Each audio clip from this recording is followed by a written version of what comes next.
कोल्हापुरात हिंदुत्ववादी संघटनेतर्फे आंदोलन करण्यात आले। विद्यार्थ्यांना शाळेतून बाहेर काढल्याचा आरोप यावेळी आंदोलकांनी केलाय।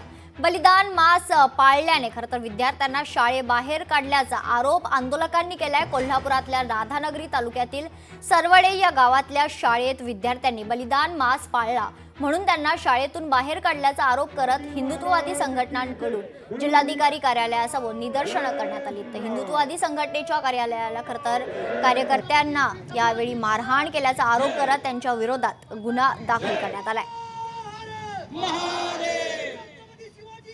धर्मवीर छत्रपती श्री संभाजी महाराज की भारत। त्याने आमच्या कोल्हापूर अनेकदा ठासून सांगतोय, हे कोल्हापूर हिंदुत्ववादी आहे आणि हिंदुत्ववादीच राहणार। या बांडगुळांना आम्ही थारा देणार नाही जोपर्यंत या शिक्षकावर आणि त्या सरपंचावर कारवाई होत नाही। आणि निवेदनात अनेक मुद्दा मांडला आहे की कोल्हापूर जिल्ह्यात हे षडयंत्र अजून चालू आहे। एकेका शाळांनी जिल्ह्यातल्या अजून 4-5 शाळांनी हे प्रकार चालले। कपाळाला टिळासुद्धा लागू दिला जात नाही, पोरींच्या हातात बांगड्यासुद्धा घालू दिल्या जात नाहीत।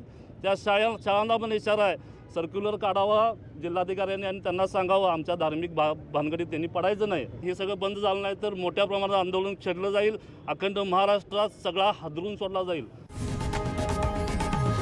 लोकशाही मराठी ऐका, पहा, जागरूक रहा।